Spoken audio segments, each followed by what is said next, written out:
Welcome everybody, this is Max from Woodsman's Finest. Thanks very much for tuning in to another episode in my Modern Thread series.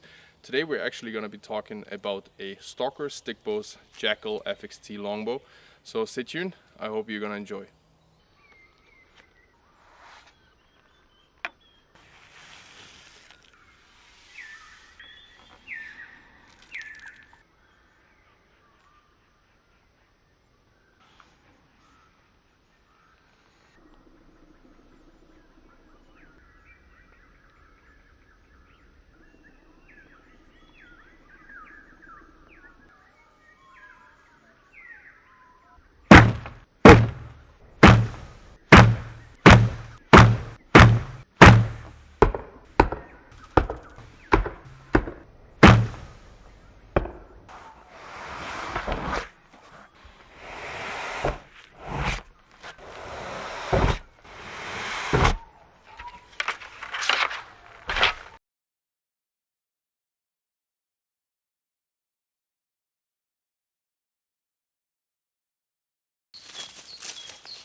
Welcome once again to another episode in my Modern Thread series.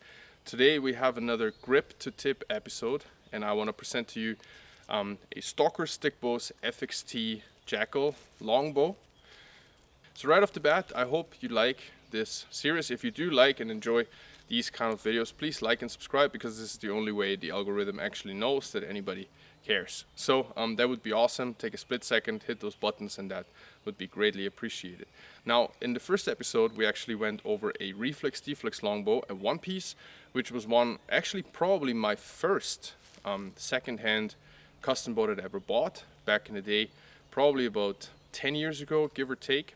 So today I thought it would be interesting to just go one step ahead, if you will, technology-wise, or maybe just stick to the same realm, but like kind of take it up a notch. So today we are obviously talking about a three-piece longbow made by Stalker Stickbows, South Cox. I've been talking to South for quite a few years now, back and forth. I really appreciate the work he's doing, and he's an incredible craftsman. I don't call him an artist because I really feel he has the craft and the purpose, the practicality of his product in mind, because first and foremost I feel like South is an incredible hunter.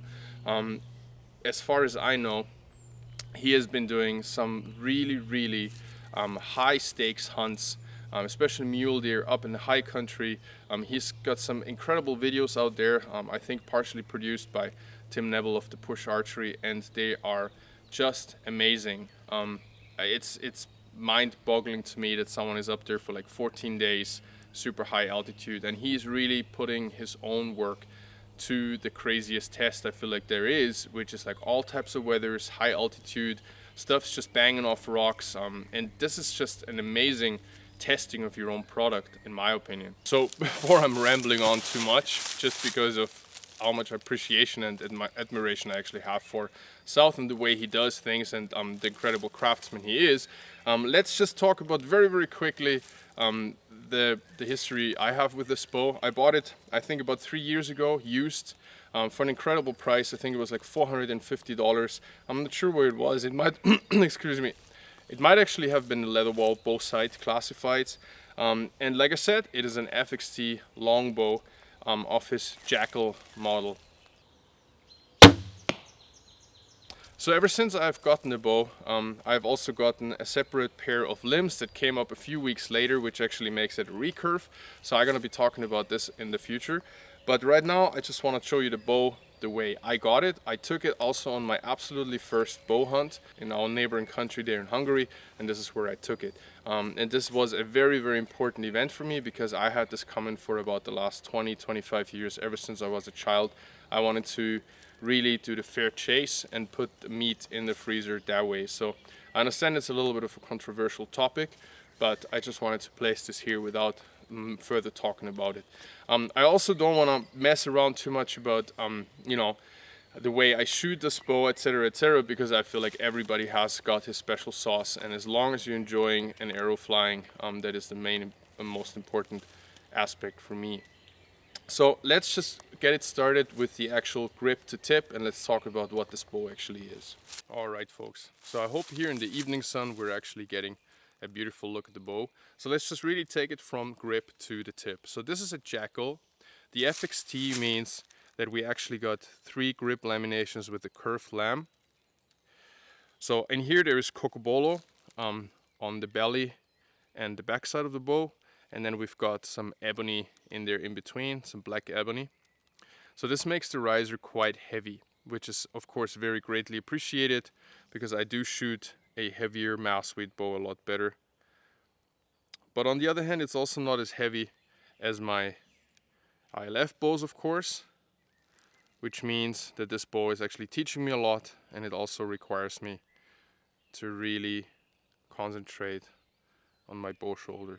Then we have got some laminations here on the very belly of the bow, on the back of the bow, excuse me. And you can see right off the bat that South is doing a quite staggering job on the way he sculpts these grips. So it really puts your hand in a nice 45-degree angle. You see the sculpting is absolutely mind-boggling. He also cuts them past center a great bit. I would say this is about 3/16 cut past center, maybe even more. You will find out all of these things on South's website that I of course gonna link below. Now here on the belly side of the bow, you see that I actually had this bow redone a little bit by South about 2 years ago, where I wanted him to flatten the grip for me and give me somewhat more of an edge here for my lifeline, because this is just what I'm used from my R-Core grips and from my ILF bows. I just shoot this bow better that way. On the shelf you see that I'm actually running a Vanguard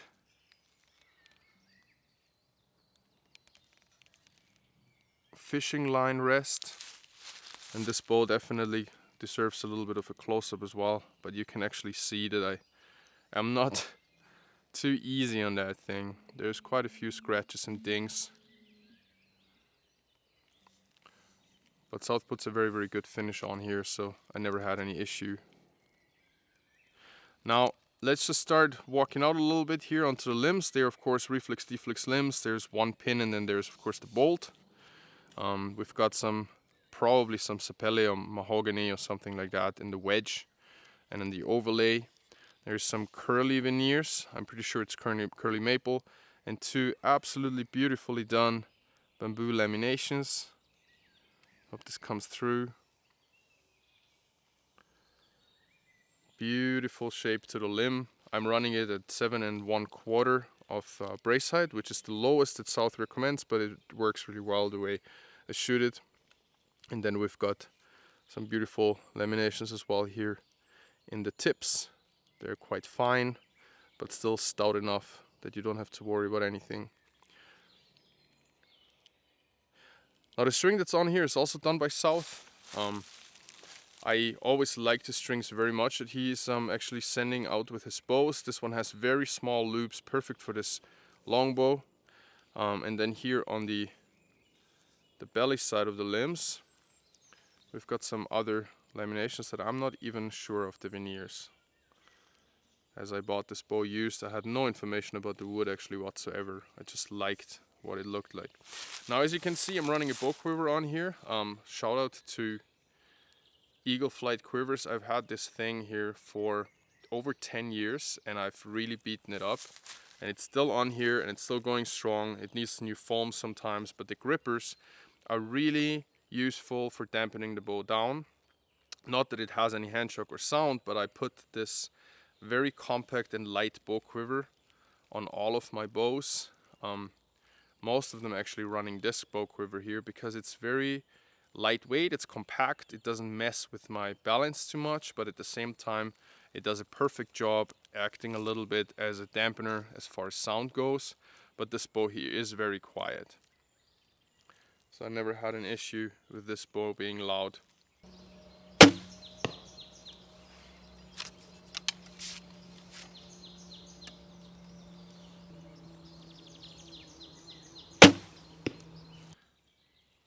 Just another look here at the grip, just because it is such a thing of beauty. I hope this evening sun is actually helping a little bit with bringing out the colors, because otherwise this bow looks just very dark. Now I thought I'd just gonna give it another go here outside of the sun. You can see it's quite dark, but just giving you a little bit of a contrast of what it looks like without the warm evening sun. Now all these bows are fully customizable. South also redoes grips quite a lot. You can choose laminations, woods by such a number that I'm not even trying to do the choice justice. But he is also adding some phenolic, or rather G10, very lately to his assortment. And he also just moved into a new workshop just as of the last couple of weeks, and there's going to be an actual physical shop as well to visit. So as I said, this is the Jackal FXT. It's 62 inches long.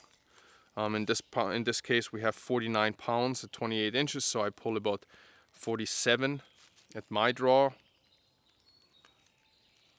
And I hope this was a good look for you guys.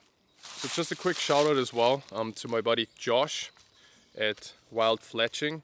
Been working with him for about, yeah, more or less a year now. It's the only fletching I use. I've used a lot of different fletchings before, tried vanes as well, but when it came to my first hunt, despite rainy weather, I actually chose these because they do not fold down, and even after passing through an animal, they still looked like this. They didn't fold down at all.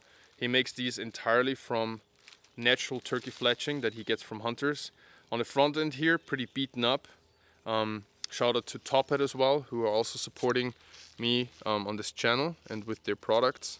This is an Eastern Axis style arrow, and we've got a hit insert. I've also used their insert outsert system, and then we've got a collar and a 200 grain point, and I try to tune with point weight. You see everything's quite beaten up, but because of these little collars that are running on the front, I'm running on the front and on the back. These arrows have never let me down, and the collars are protecting these incredibly. I've done some pretty crazy things with these arrows. These are 340s, 31 inches long, and altogether we've got 225 up front, just as far as questions on the arrow setup. Thank you very much for watching, folks. I hope you do like this type of format. Just throwing in a bunch of B-roll here and there, just walking through the archery range. I'm not claiming to be any type of accurate shot or whatever. I really enjoy training form. I really enjoy knowing what I'm doing. I'm shooting a fixed crawl, shooting off an elevated rest. Sometimes I shoot off a shelf. Sometimes I shoot off the bare hand. Sometimes I shoot off some type of button and a plunger. So I really do enjoy all types of archery. I do enjoy seeing my arrows fly and just like dabbling in it.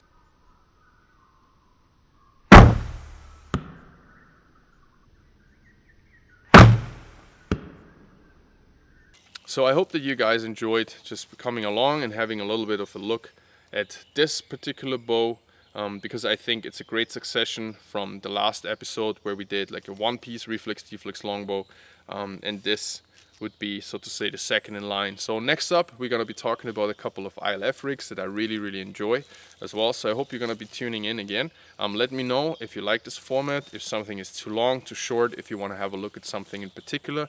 I'm really trying to put all types of information, personal and factual, in a rather short condensed time, but I'm sure that there's a lot of things that I could do better.